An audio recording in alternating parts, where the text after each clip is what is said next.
Welcome everybody to episode 12 of Why Should I Why. Today I wanted to talk to you guys about over-engineering. Over-engineering is one of those things that continues to happen in our industry, mostly because people don't know what to look for. So especially when you're a small shop or you have a new business or anywhere where budgets are relatively tight, you want to be careful about over-engineering because it's something that a lot of companies find themselves doing for the right reasons, they think, but they end up being the wrong reasons. So I've got 3 recommendations for those of you who are going down that path and would like to know how to look out for those signs.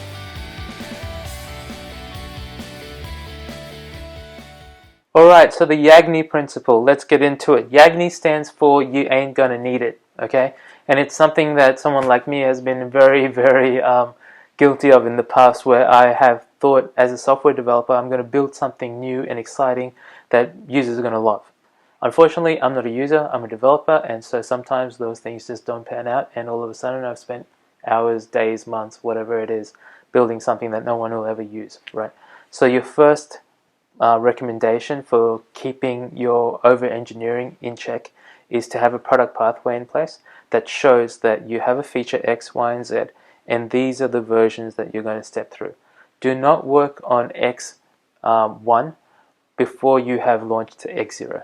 Once you've launched X0, someone's using it, your customers are buying it or your users are using it, you'll get feedback from that.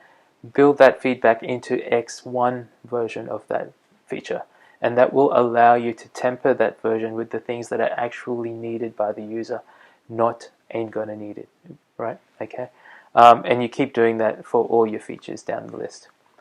Recommendation 2, guys, is really thinking about volume-based development, right? So the story goes like this: if you have tens of users, say 10 to 100, you should be thinking about developing a system that will scale to hundreds of users. Okay, if you have hundreds of users, you should be building a system that will scale in the thousands of users. Thousands, 10,000s, 10,000s, 100,000s, so on and so forth. And the reason for that is because there's this fallacy in the IT tech industry that says something like this: if I have to rebuild something, that's a sunk cost. And that's not necessarily true. What will happen is, say we build something and we deploy it, and it's been in live or production for 6 months. For us to rebuild that thing with the new technology, say that just came out last week, is a lot cheaper than for us to build it again from scratch. Okay, and so what happens is every time you have a new version of something, a new idea, people tend to think, let me just get the whole idea, the whole feature set out in the first go, so we won't have to pay for rework, right? That rework is a huge fallacy. That doesn't happen. We almost always incrementally increase our code on the current code base. But even if we do have to go back and rewrite some code, that will cost you less than the potential downside and the risk of having something in production that just does not get used. Okay, so have a think about that. Always have your volumes in place, and so build for that volume that you're in. The last thing, guys, is really understanding what your investment phase out should be, right? If you are building a system from scratch or some features from scratch, you should be going to market, whether that's your internal users or your customers, with a minimal viable product, something that just meets the current needs, the urgent needs of your customer base, and get them to then tell you where it needs to go for next, right?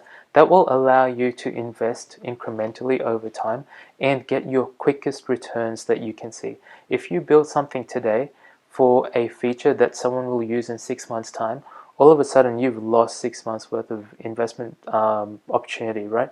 And so what you want to do is you want to invest in that particular feature at the point where the opportunity is best to take benefit of. Think about this as a benefits realization scheme, and you want to realize as little, your realization phase should be as small as possible, right? So you go live with a benefit, you want to realize it pretty much straight away.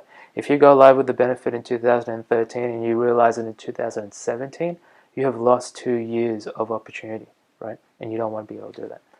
Alright guys, so that's it for me. 3 tips on how not to over-engineer your systems. It happens all the time.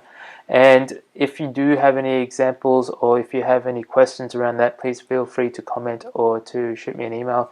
Find us on the website. Give me a call. There's a number right after this video. Other than that, guys, please share and like if you do like the content that's coming out of this.